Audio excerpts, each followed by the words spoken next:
The East Wing, which was constructed in 1902 and last modified in 1942, has been fully demolished to make way for Trump's proposed 90,000 square foot ballroom, which is nearly twice the size of the entire White House itself. This marks the first major change to the exterior appearance in the last 83 years.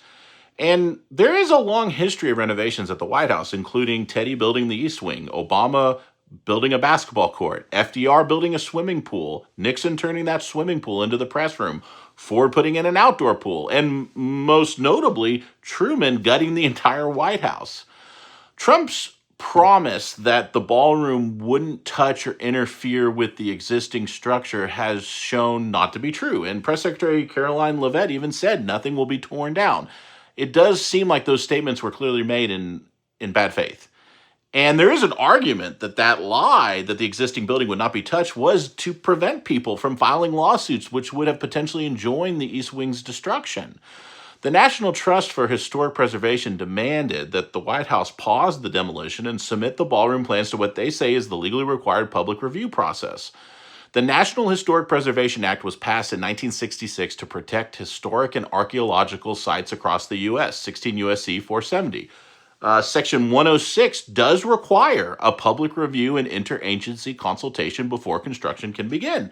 However, 16 U.S.C. 470G expressly states that the White House, the Supreme Court building, and the Capitol are not included in the program for preservation of historical properties.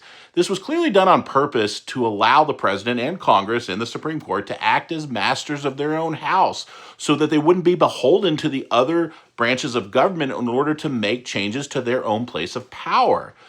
The Appropriations Clause of the U.S. Constitution, Article 1, Section 9, Clause 7, no money shall be drawn from the Treasury but in consequences of appropriations made by law. However, it's being reported that this $300 million project is being privately funded by a group of undisclosed Patriot donors. And to be clear, there is precedent for private funding for the White House renovations. Most recent examples include Reagan and Clinton. The White House and its adjoining parks are administered by the National Park Service, and the president has general powers to make renovations. The National Park Service does have guidelines and a review process, which previous renovations have followed.